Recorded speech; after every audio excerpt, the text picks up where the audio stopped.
The strong, expansive, and unseasonably warm area of high pressure that has been planted over the Northeast for nearly a week now will begin to move eastward and offshore today. As this high continues to push offshore, a cold front will approach and cross New England tonight into Thursday morning. This will end our bout with mild temperatures for now.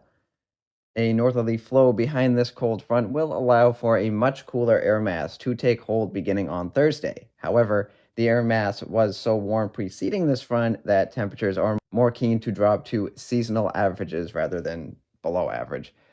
Generally, zonal flow over southern Canada will allow high pressure and low pressure to continue to trade off for the next several days for the most part. After Thursday's cold front, high pressure builds back in for Friday before another cold front passes New England on Saturday.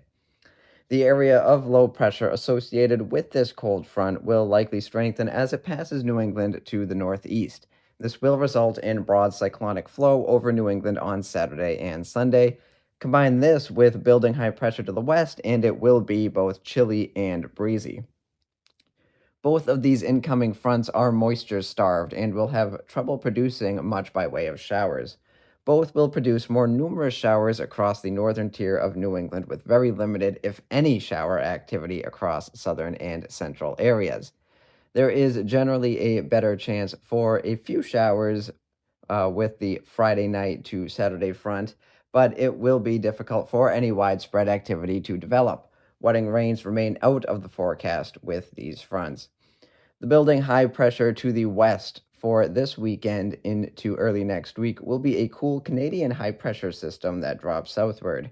This will keep the cool air mass over New England heading into early next week. Sunday and Monday will be the coolest days of this upcoming stretch, and Monday morning is looking cold with widespread freezing temperatures possible. With high pressure continuing to dominate with only moisture starved fronts moving through the region, there continues to be no real signs of any wetting rain in the forecast for New England. This has been a very dry fall for New England. The first 3 weeks of October have picked up right where September left off for below average rainfall. This is especially true for southern New England, who has generally seen less rain than areas farther north. Looking toward the extended, dry conditions are generally looking to continue, but the cooler weather may not. At the beginning of this video, I said that the bout of mild temperatures were over for now. After the beginning of next week's chill, signals are pointing toward a rebound in temperatures. A trough in the west ridge in the east pattern is looking to develop around the middle of next week. This would allow for temperatures to climb right back to above average levels. This could usher in a brief return to the 70s for the time around Halloween for the warm spots of New England and 60s elsewhere.